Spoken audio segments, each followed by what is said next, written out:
Kuda aja ngerti loh. Kuda ngerti loh.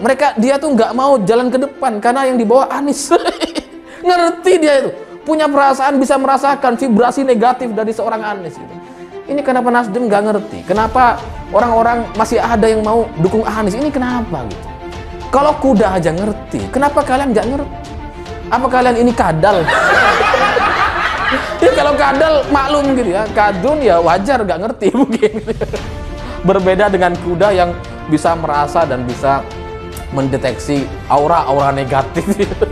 Beda gitu.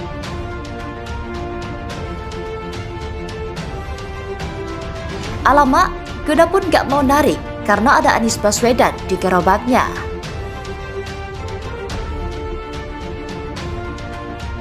Ini hewan loh, yang sudah dipersiapkan matang-matang loh.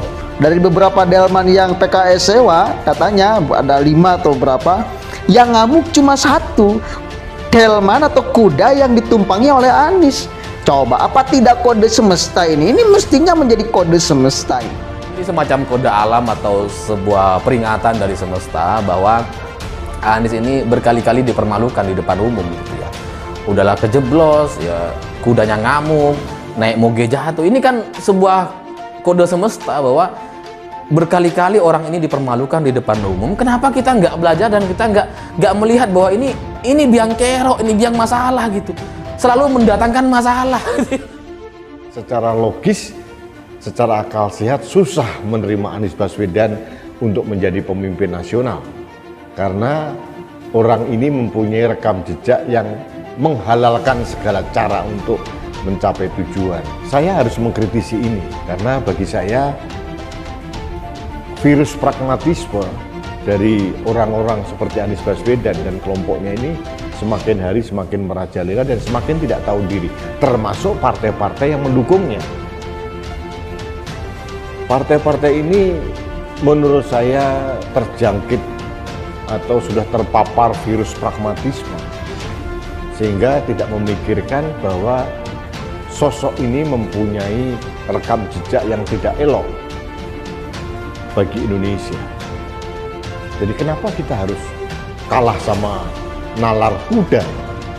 Jadi pada opini ini saya hanya ingin menyadarkan bahwa alam pun sudah berbicara melalui kuda. Dan sekarang saya mengamplifikasi mental atau pemahaman kuda bahwa kita sebagai makhluk yang lebih sempurna daripada kuda seharusnya mempunyai nalar yang lebih baik dibandingkan kuda. Sekali lagi saya katakan, kuda saja tidak mau ditunggangi Anies Baswedan, apalagi kita manusia yang merupakan makhluk Tuhan paling sempurna. Ini yang ingin saya. Ada peristiwa menggelikan terjadi ketika Anies Baswedan hendak menumpang andong untuk menuju ke acara deklarasi pencalonan bakal capres yang dilakukan Partai Keadilan Sejahtera atau PKS. Kuda yang seharusnya menunaikan tugasnya dengan menarik gerobak yang dikaitkan dengan tali ke tubuhnya mendadak bergeming alias emoh bergerak, sehingga sempat bikin suasana menjadi awkward. Ada apakah gerangan sampai kuda pun enggan menarik gerobak yang ada Aniesnya? Bagi sebagian orang, tentu peristiwa ini bisa dibilang hanyalah kebetulan. Uang mengendarai sepeda motor atau mobil saja, kadangkala ada mogok atau macetnya, apalagi ini kuda. Kalau sepeda motor akan diam saja ketika harus dituntun sesuai kehendak tuannya. Siapa yang bisa memaksa kuda berjalan atau berlari kalau kudanya sudah mengambil sikap dan memilih diam saja? Seorang Anies yang dikenal piawai berkata-kata, kali ini harus menerima kenyataan pahit ketika kuda yang berada persis di depannya memilih untuk diam. Mungkin kalau dia punya kemampuan berbicara bahasa kuda, kuda itu akan diajak bicara, berdiskusi, dan mungkin diberi janji manis kalau mau segera bergerak. Namun sayang, kuda itu memilih tidak bergerak. Mungkin dia merasa ada orang aneh duduk persis di belakangnya. Juga entah bagaimana mungkin, kuda itu mengerti akan dijadikan alat politik dengan menuju ke kumpulan orang-orang partai yang dicitrakan sebagai partai agamis itu. Masih bagus kalau nggak sampai dikentutin atau mendadak kuda itu buang air di lokasi. Karena mungkin sepemilik kuda sudah mengantisipasi akan hal itu. Bayangkan kalau kuda itu sudah mogok, bikin malu, terus menebar bau tidak sedap pula. Bisa berakhir di pemanggangan dalam wujud sate kuda kalau sampai berani macam-macam. Belum tahu dia siapa yang naik itu. Siapa memangnya? Ya bukan siapa-siapa kok. Jadi apakah peristiwa jamnya kuda itu sebagai pertanda alam bahwa karir politik Anies akan semakin suram? Wong kuda saja emoh menarik gerobak yang ada Aniesnya. Kok malah ada partai yang nekat mendukung urusan pencapresan yang ada Aniesnya.